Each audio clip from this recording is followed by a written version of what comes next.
Hello there, my very good friends. On today's wrestling news, Ric Flair's final wrestling match is announced in a crazy video. Oh, an AEW star announces her surprise retirement. We've got another huge WWE return in the works. And I'm going to bring you the updated SummerSlam card after last night's Monday Night Raw. I'm Adam Wilborn. And I'm Andy Murray. And this is the news. Ric Flair. Woo! Wow is probably the more appropriate syllable to use here, isn't it? We finally learned his last opponent, his last wrestling match. It goes down on the 31st of July, just after SummerSlam, like immediately after SummerSlam in Nashville. The card has been coming together for a while. It's got a bunch of different people on it from New Japan, Impact, a bunch of different places. But the question of who Rick was actually going to wrestle in his last match was open until last night when, on the second of his three-part documentary series uploaded to the StarCast website, we learned that the match is Ric Flair and Andrade El Idolo versus... My son-in-law. Yeah, the way he said that was tremendous. Versus Jeff Jarrett and Jay Lethal of AEW. Best match of the weekend. So you have some interesting things there. You obviously have the AEW WWE crossover because Jarrett is the senior president of live events, and he's doing a special guest referee spot at SummerSlam like a few hours earlier. Amazing. So that's quite interesting. But the video itself was nuts. They did a beatdown angle in the parking lot. Ric Flair got bloodied up, like he bladed for this.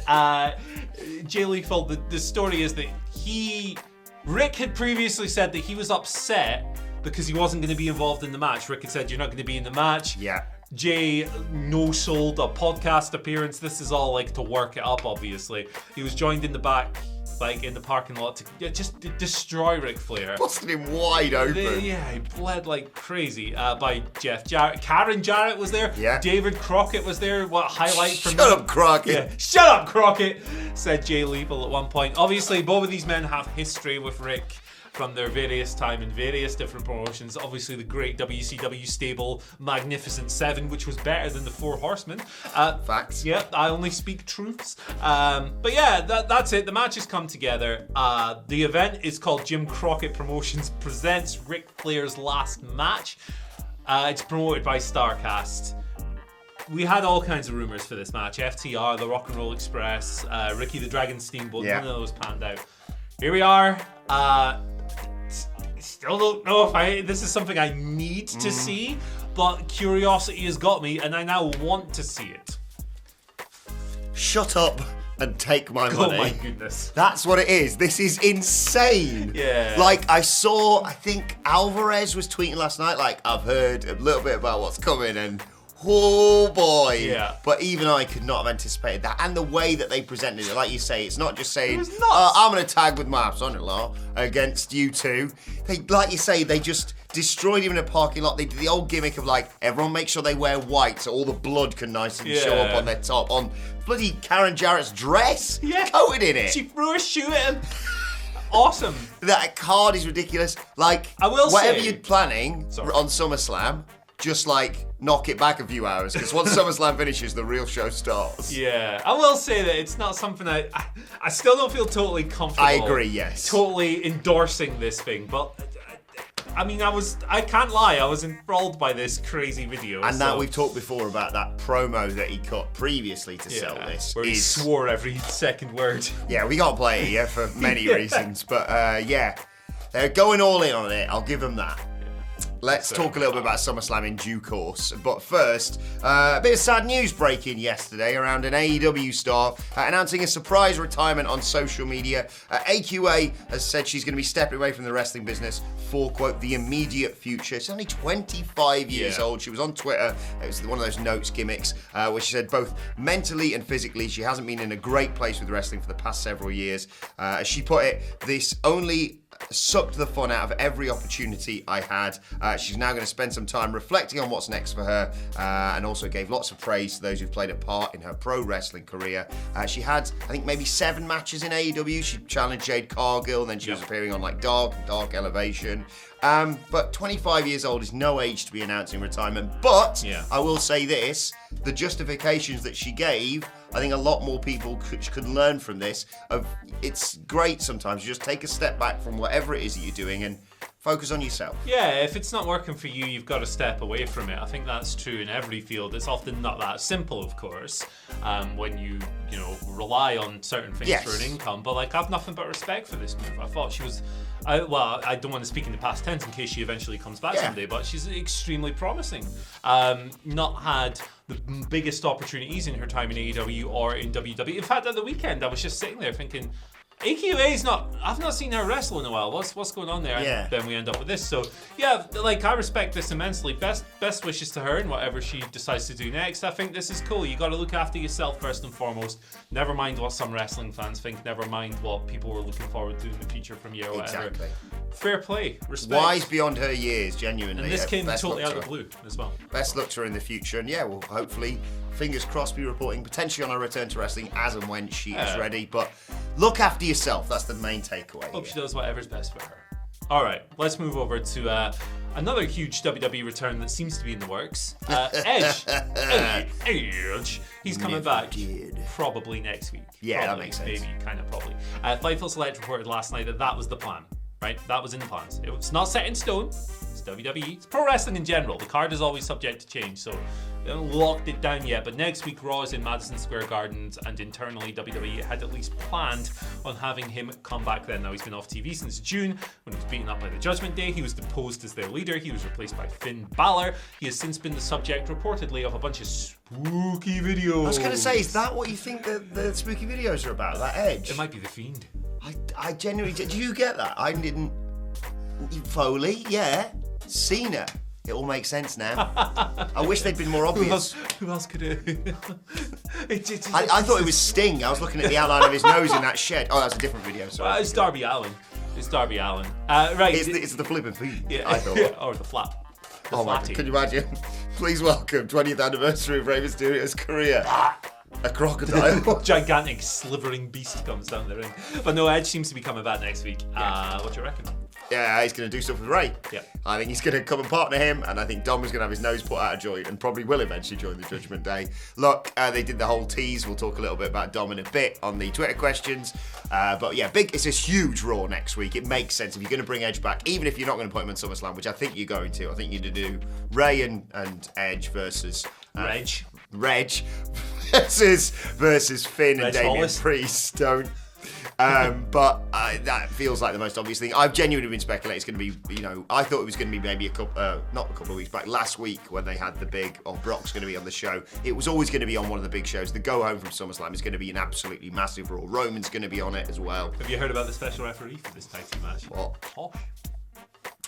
Tosh from the Bill. Speaking of special guest referees, let's run through the show that's got a special guest referee and many other matches on this. It's getting quite stacked, this card. I'm a mark for WWE and SummerSlam. It's a nice looking card. Like, if you kind of like... Yeah, it's a nice looking card. I'm excited for it. Next Saturday. I'll run you through the card after Bianca Belair versus Becky Lynch was added after last night's Monday Night Raw following Bianca's successful title defense against Carmella. Also added to the card, Logan Paul versus The Miz and his tiny walls. Of course, elsewhere on that card, you've got United States Championship match, Bobby Lashley against Theory. You've got Pat McAfee versus Happy Corbin. You've got that mad tag team undisputed title match, Usos versus Street Profits with Jeff Jarrett as special guest referee. Liv Morgan versus Ronda Rousey. Riddle versus Seth Rollins. That was hoid on as well last night. And Roman Reigns versus Brock Lesnar for the undisputed WWE Universal Championship. Last time, last chance, last man standing. Yep. It's a pretty good card. I'm excited for this card, man. Yeah, absolutely. And you can say what you want about various stories and whatever coming in that, so I think that's totally fair. But yeah, I mean, also it's on a Saturday, which is like, for me, from a content creator's perspective, I would prefer a Sunday, but from a fan's perspective, if I'm just watching at home, I would prefer a Saturday. Yes. So you get a day of rest. That's nice. If you're in the UK. I don't know about the US. But. I've got to apply my rule. Like, I get annoyed when AEW puts shows on Sundays. Yeah. So it should be. But then this is annoying because I'm away that weekend. I want to be here talking about Jeff Jarrett and Logan Paul and all that. But we will be doing a live stream for it, so make sure you keep your eyes peeled for that one. And let us know your thoughts on what are the matches. Probably Reg joining the Hollis joining the card. Let's move on to your Twitter questions at WhatCulture WWE, of Who course. else was on the bill? June? There was someone called June. I just remember the theme and the boots walking. Mark Smith gives us our first question of the day. Sorry, Americans. Mark says, I'm totally with Andy Murray that Drew McIntyre will beat Roman Reigns at Clash at the Castle. However, I reckon WWE will do some WWE-ing and make it for one belt and quietly move the WWE champ Drew back to Raw. Thoughts? Yeah, I could see them doing that for sure. I think that at some point they will split the belts up. I agree. I believe that they want to give both of their TV shows and both of their networks the top champion longer term, so I think they will find a way to split that up. I can absolutely see that happening. What I can also see happening, however, will be Drew just winning, beating Roman for both, and then doing a noble thing and going, I live on SmackDown, but the WWE title is going back to Raw. And relinquish it. I don't think either are ideal, but I could see either happening. Yeah. I think that's probably the most likely, that they say, oh, yeah, you are going to face Roman at Clash at the Castle, but you're not good enough to fight for both belts or whatever, or some shenanigans, and because he cares more about the Universal Championship, so he'll drop the WWE title. I will say, not necessarily last night, but quite a few Raws have really benefited from not having a men's world champion on it. But yeah, it's going to be interesting to see, because like you say, the USA are probably like, can we have a title? Yeah, can we have some soup, sir? And they're just like, oh, Roman will show up every 6 weeks or something like that. I agree, though. I think that's what's going to happen. James Arnold Jr. gives us our second question of the day. He says, a year ago, Xavier Woods made a suggestion about Survivor Series, where the losing team would get spots 1 through 5 in the Royal Rumble, and the winning team gets spots 25 to 30. Do you believe this is a good idea? Yeah, absolutely. I think so. It doesn't necessarily need to be like the closing 4 or 5 spots or whatever, but certainly some kind of incentive involving the Royal Rumble I think is a good idea, because it allows you to start the Royal Rumble build in December, which is traditionally quite a quiet month now that we don't have things like, almost called it Starcast. What on earth is the WCW paper? Starcade. How could I forget that? Now that doesn't exist anymore and hasn't for 20 years. Good reference, actually. But yeah, December's usually a quiet month. I think it's a good idea. They need to add some kind of stakes to Survivor Series. You get there every year. It's like 4 weeks after the draft. And yet you're made to believe that these people are so proud. Have bleed red and blue. Oh, you bleed red. But T-shirt time kind of is rubbish. So yes. Two things. Number one, just make it about feuds. Like, the 5 of us really individually don't like the 5 of you, Team rather Fiend, than rather than.